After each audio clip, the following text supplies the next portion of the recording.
अरे साहब रुक जाओ, आगे मत जाओ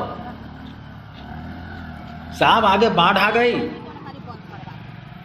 देखो देखो, ये कहीं कटौझा का इलाका तो नहीं? अरे नहीं भैया, ना तो ये कटौझा है और ना ही यहाँ बाढ़ आई है। ये बाढ़ से पहले का नज़ारा है। अच्छा, तो फिर ये कैसे? ऊपर से इंद्र भगवान ने एक कटोरा पानी गिरा दिया और धरती पर ऐसा नज़ारा बन गया। भैया ये मधेसरा का फतेहपुर इलाका है। यहाँ पिछले बाढ़ में सड़क टूट गई थी। मेंटेनेंस के नाम पर, कागज़ पर तो मेंटेनेंस कर दिया गया, देखिए सामने दंश अभी तक लोग भोग रहे हैं। ओहो, ये बात है। चलिए यहाँ के लोगों से पूछते हैं। अरे नहीं बाबा, मत जाओ वहाँ पूछने। क्यों? अभी अभी मैंने एक बुजुर्ग से पूछा, उन्होंने बड़ा टेढ़ा मेरा जवाब दे दिया। अच्छा, क्या जवाब दिया? उनसे मैंने पूछा, उन्होंने कविता के अंदाज में कहा, चल हट नटखट राह लग अपनी, तुझे अटखेलियाँ सूझी हम बेजार बैठे। जी हाँ, ये हकीकत है सीमाई इलाका सोनबरसा प्रखंड का। यूँ तो जहाँ पर हम हैं ये बथनाहा विधानसभा के अंतर्गत आता है, विधायक है दिनकर राम। लेकिन ये जो जगह है ये हाईवे से सटा हुआ जगह है और बाढ़ नहीं आई है।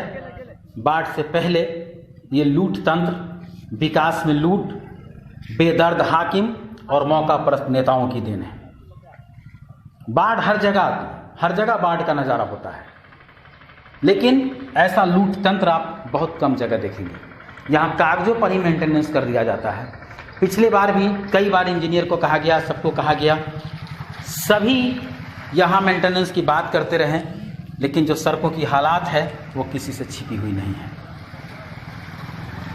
यहाँ के जनप्रतिनिधि, शायद यहाँ के लोग जानते भी नहीं कि यहाँ जनप्रतिनिधि कौन है, कैसे हैं, उनका चेहरा कैसा है, लेकिन उनका दिया हुआ दंश ये हर वर्ष भुगतते हैं। जब जब बाढ़ का समय आता है इन सड़कों का हाल ऐसा हो जाता है। ये जो सड़क है फिलहाल मधेसरा के बाद हम इस भूथी के इलाके में हैं और भूथी से लोहखर जाने वाली सड़क है। हमने बुधवार को सोनबरसा प्रखंड की 2 सड़कों का मुआयना किया जो बथनाहा विधानसभा के अंतर्गत आता है। और इन बथनाहा विधानसभा के अंतर्गत भूतही से लोहखर जाने वाली पथ और फतेहपुर से सरबर को कन्हौली जाने वाली पथ का मुआयना किया। यहाँ का जो स्थिति है वो आपकी आंखों के सामने है।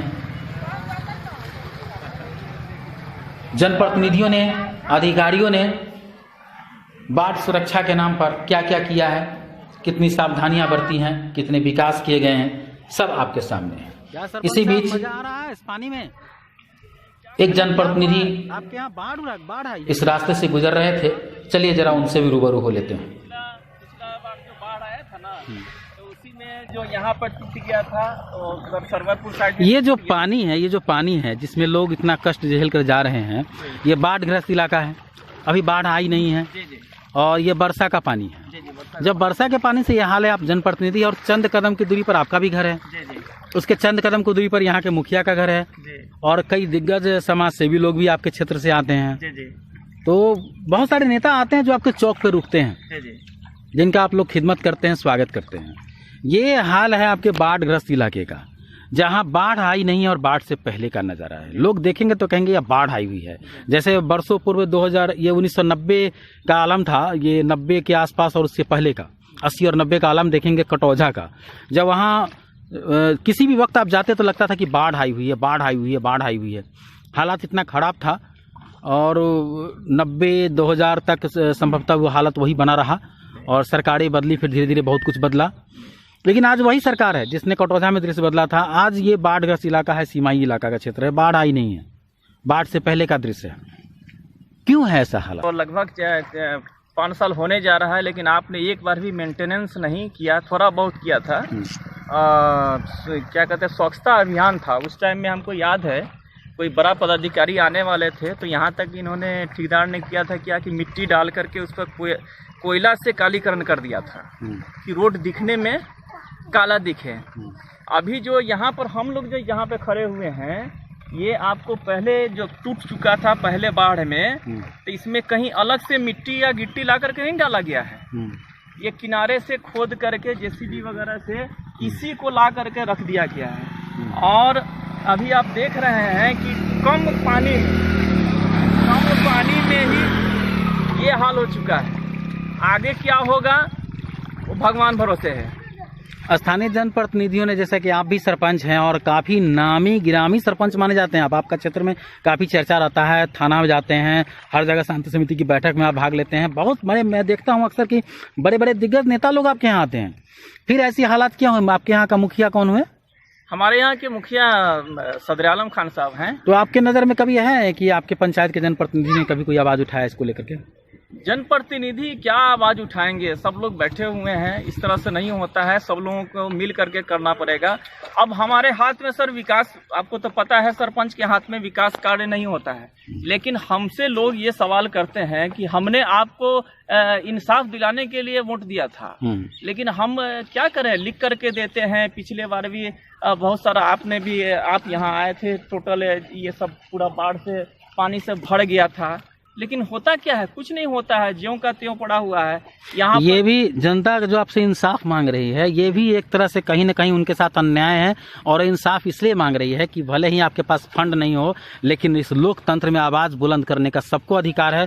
सरपंच साहब, कहीं न कहीं जनता को इनसे, आपसे भी उम्मीदें हैं, कहीं न कहीं यहाँ सभी जनप्रतिनिधियों की चूक है, आवाज़ उठनी चाहिए, और जब तक ये आवाज़ दूर तक नहीं जाएगी, जनता यूं ही कष्ट में, इसी पानी में गुजरती रहेगी, दम घुटती रहेगी, जिंदगी दर्द में गुजरता रहेगा।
नहीं होता है। यहाँ क्या कहते हैं, पार्टी सब भी है जो ऐसे ऐसे लोगों को टिकट दे देते हैं जो एमएलए बनने के बाद यहाँ दिखाई नहीं देते हैं। आप लोकतंत्र के सबसे छोटे इकाई जो पंचायत होता है, उनके एक सरपंच है, यहाँ के स्थानीय जनप्रतिनिधि है।